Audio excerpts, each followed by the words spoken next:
Hey there, folks. Welcome back to another episode of Full Spectrum Frontiers, where we dive into the complex web of conflict and national security and explore how these intricate topics ripple through our society. I'm your host, Bennett Tanton, and today we're tackling a fascinating and highly relevant topic: the intricate relationship between politics and military strategy. Now, if you're thinking, Bennett, this sounds like a heavy topic, don't worry. We're going to break it down, sprinkle in some humor, and keep things optimistic and inspirational. But let's be real. While we'll focus on the positives, we can't ignore a few potential downsides that come with these discussions. After all, the aim here is to educate and enlighten, not sugarcoat. So, what exactly are we diving into today? Well, we're going to explore how political decisions shape military strategy and operations.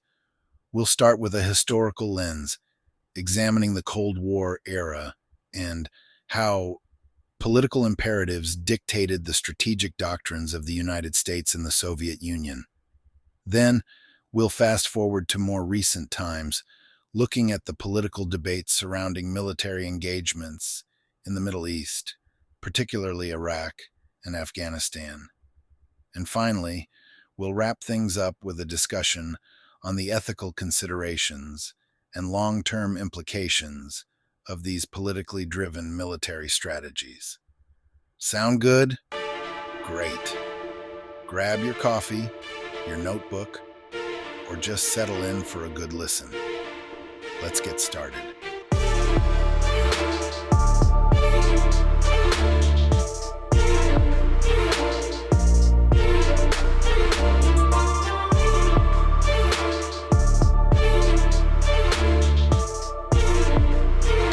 All right, folks, let's set the stage by traveling back in time to one of the most intense periods in modern history, the Cold War.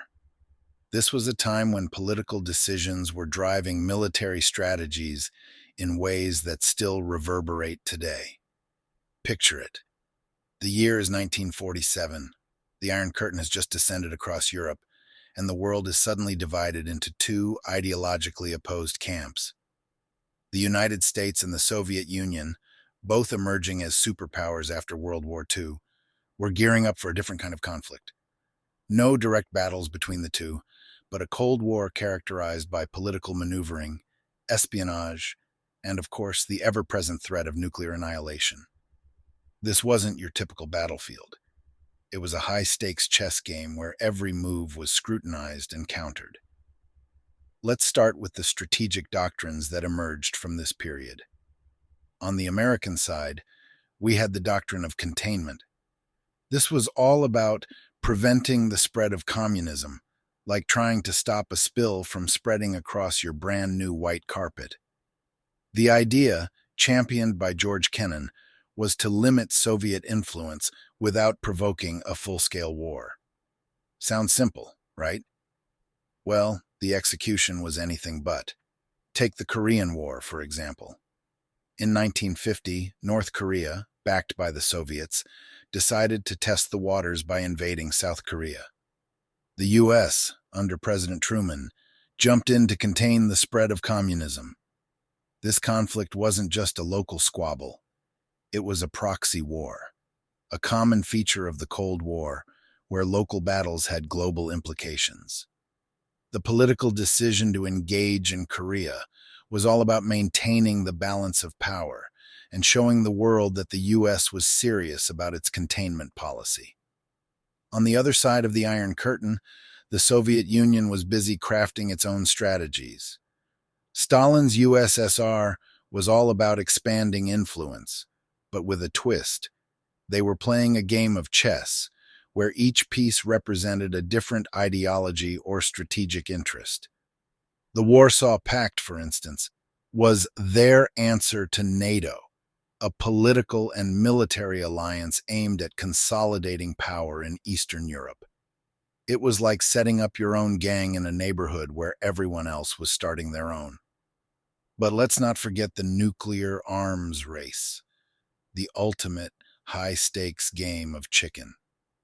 The doctrine of mutually assured destruction, or MAD for short, was born out of this period. It was the grim reality that if one side launched a nuclear attack, the other would respond in kind, leading to total annihilation. Political leaders on both sides had to constantly navigate this precarious balance, ensuring they had enough nukes to deter the other side, but not so many that they bankrupted their own economy. Think of it as walking a tightrope while juggling flaming torches. One wrong move and it's game over. Now, I know what you're thinking. This all sounds pretty grim. But there's a silver lining here. The political strategies and decisions of the Cold War, while fraught with tension, also spurred incredible technological and scientific advancements. The space race, for example, was as much about political posturing as it was about exploring the final frontier. The U.S. landing on the moon wasn't just a giant leap for mankind, it was a monumental win in the ideological battle against the Soviets. Moreover, the Cold War taught us valuable lessons about diplomacy, the importance of alliances, and the need for clear communication in averting crises. The Cuban Missile Crisis is a prime example. This was a moment when political and military strategies collided with potentially catastrophic consequences. Thanks to back-channel communications and some serious negotiation skills, we managed to pull back from the brink of nuclear war. It was a stark reminder of the power of diplomacy in resolving conflicts. So, as we look back on the Cold War, it's clear that political decisions were the puppeteers pulling the strings of military strategy. The intricate dance between politics and military operations define this era, shaping the world in ways that continue to impact us today. Stay with me, because up next, we're jumping forward to more recent history. We're going to delve into the political influences on military strategy in the Middle East, focusing on the conflicts in Iraq and Afghanistan. Trust me, you won't want to miss this.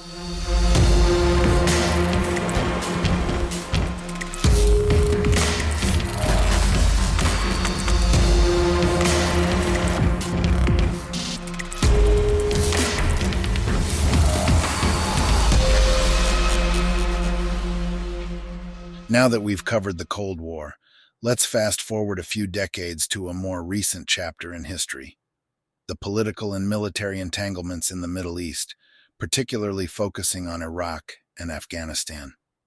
This era is a goldmine for understanding how political debates and decisions shape military strategies. First, let's rewind to the early 2000s. The world had just been rocked by the 9/11 attacks, an event that profoundly influenced global politics and military strategies.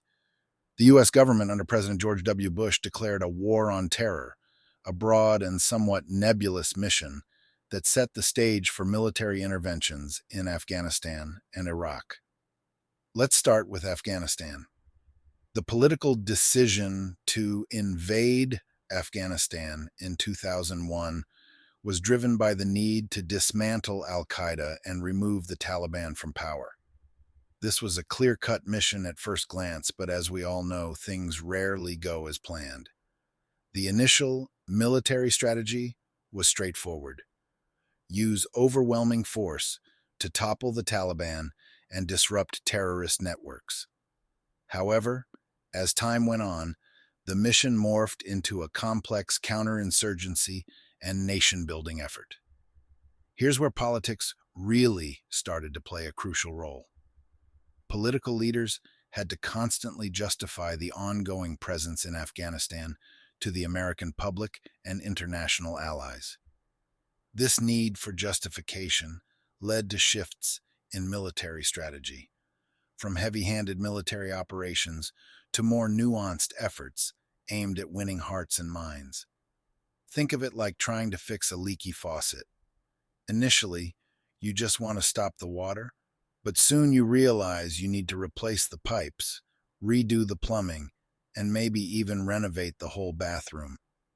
The challenge was maintaining public and political support for such a prolonged and multifaceted mission. Now, let's talk about Iraq. The decision to invade Iraq in 2003 was highly controversial and remains a hot topic of debate. Politically, the invasion was justified by the claim that Saddam Hussein possessed weapons of mass destruction. When these WMDs failed to materialize, the narrative shifted to promoting democracy and stability in the Middle East. This was a significant political maneuver because it reframed the purpose of the war to align with broader ideological goals. The initial military strategy, dubbed shock and awe, was designed to quickly decapitate the Iraqi leadership and pave the way for a swift victory. But as we know, the aftermath was anything but smooth. The political decision to disband the Iraqi army and remove Ba'ath Party members from power led to widespread instability and fueled an insurgency that caught the U.S. military off guard. It's like trying to remove a tree by cutting off its branches while ignoring the roots. The insurgency was the deeply rooted resistance that grew stronger in the absence of a stable government. In both Afghanistan and Iraq, political decisions had a direct impact on military tactics. For example, the surge in Iraq in 2007, championed by General David Petraeus and supported by President Bush, was a politically driven decision aimed at reducing violence and stabilizing the country. This surge involved deploying additional troops and implementing a new counterinsurgency strategy focused on protecting civilians and gaining their support. It was a gamble, but one that paid off in reducing immediate violence, albeit with complex long-term consequences. Similarly, in Afghanistan, the Obama administration's decision to deploy additional troops in 2009, known as the Afghan Surge, was a politically charged move aimed at reversing Taliban gains and creating conditions for a political resolution. The strategy emphasized counterinsurgency tactics, development projects, and training Afghan security forces. However, the political debate over the cost and feasibility of nation-building efforts loomed large, influencing military planning and execution. And let's not forget the withdrawal decisions. In both conflicts, the decision to withdraw troops was heavily influenced by political considerations. President Obama's withdrawal of combat troops from Iraq in 2011 and the subsequent rise of ISIS highlighted the delicate balance between military strategy and political pressure. Similarly, the recent withdrawal from Afghanistan, completed under President Biden, underscores how political timelines and public opinion can shape military actions, often with unpredictable outcomes. So, as we dissect these modern military engagements, it becomes clear that political decisions are the puppeteers pulling the strings of military strategy. The intricate dance between politics and military operations in Iraq and Afghanistan provides a wealth of lessons on the complexities and consequences of these interactions. Stick around, because in our final segment, we'll dive into the ethical considerations and long-term implications of politically driven military strategies.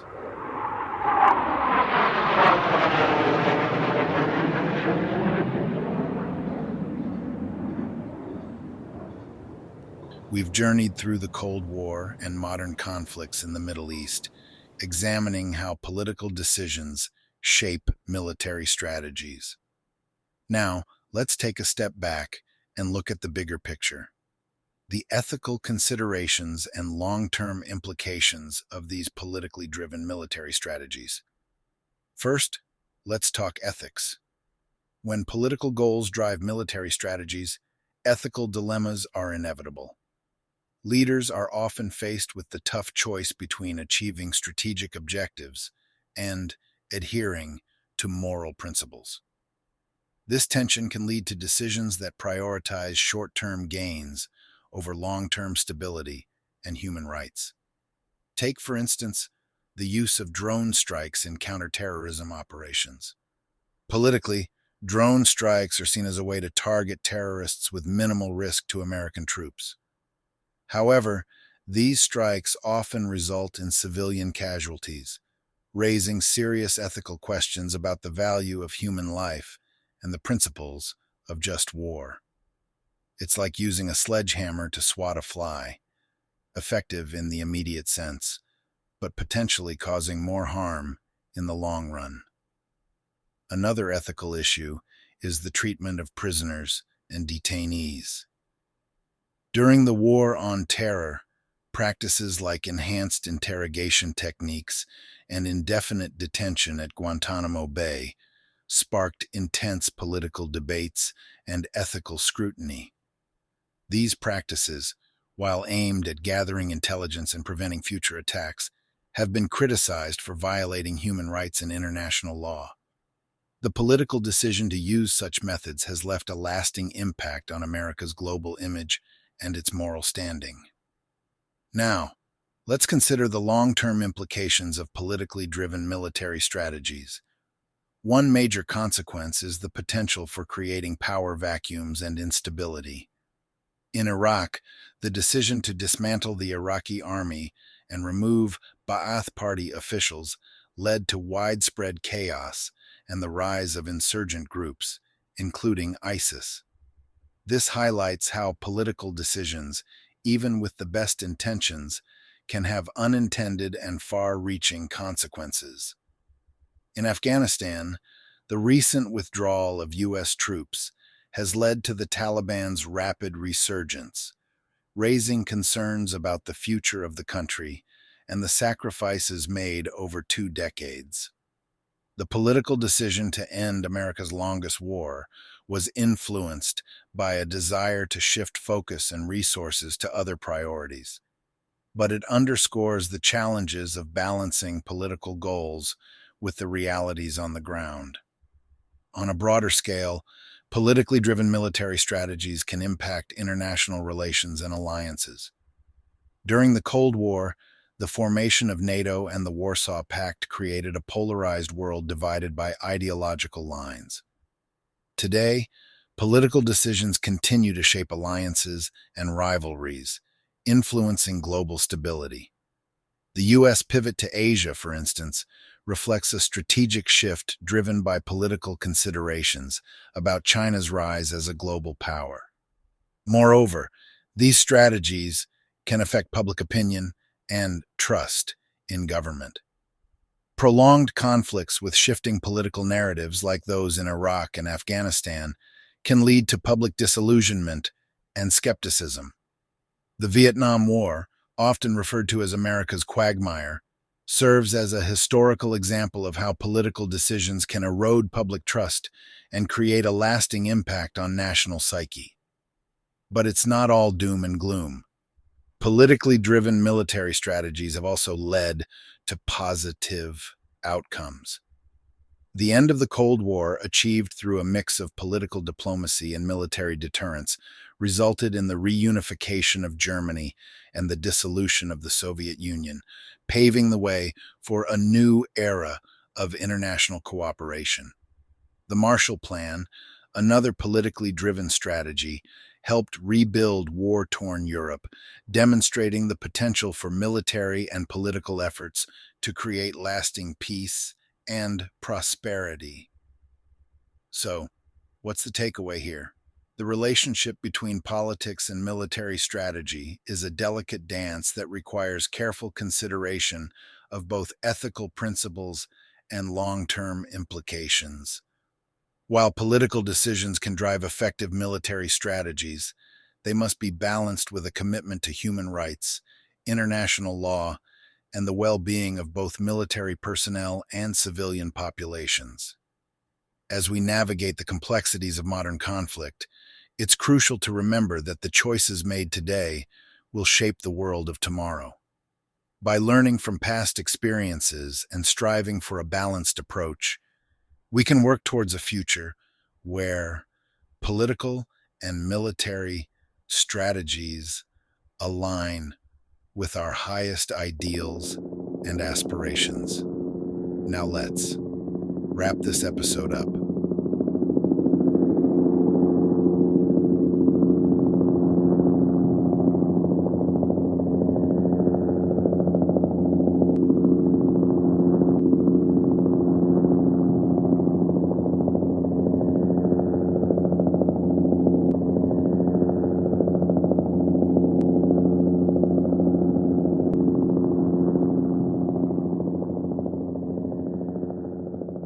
And there you have it, folks.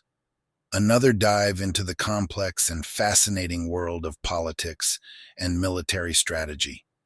I hope you found today's discussion as enlightening. We've journeyed through the high-stakes chess game of the Cold War, the intricate maneuvers in the Middle East, and the ethical and long-term implications of politically driven military strategies. If you enjoyed this episode of Full Spectrum Frontiers, please take a moment to like, share, and review the podcast. Your support really helps us reach more listeners and continue bringing you these thought-provoking discussions. And hey, if there's a topic you'd love for us to cover, don't hesitate to drop a suggestion. We're all about exploring the frontiers of knowledge together.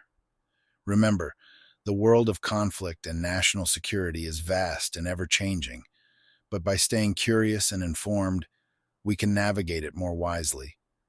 Keep questioning, keep learning, and most importantly, keep pushing those boundaries. I'm Bennett Tanton, signing off.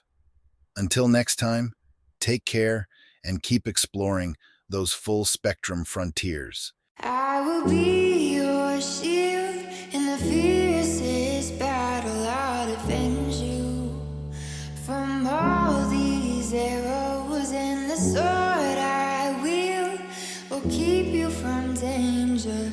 Let me be your shield. Yeah. Yeah.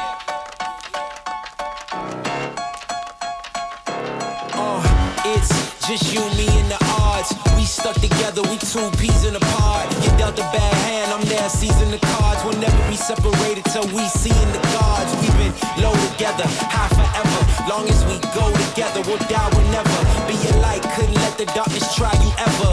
Truth in my word, you I lie to never. And when the world gets a little too hard, wipe your eyes, put away your sorrow.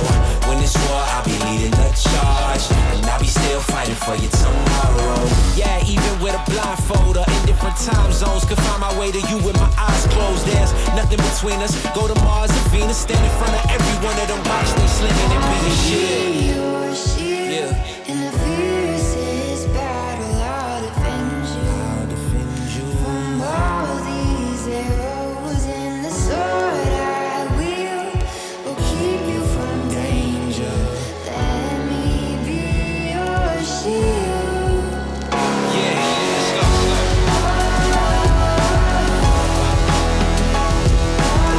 Let me be your shield, let me be your shield.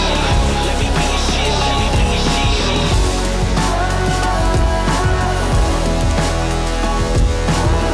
Let me be your shield, let me be your shield. Let me be your shield, let me be your shield.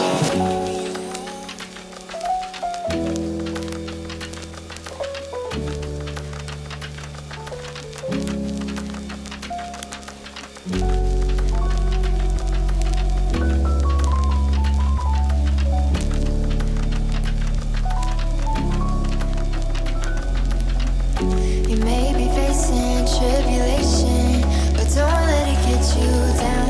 What I'm saying may take patience, but you're gonna make it out. I scorched my own 2 feet to pull you to safety.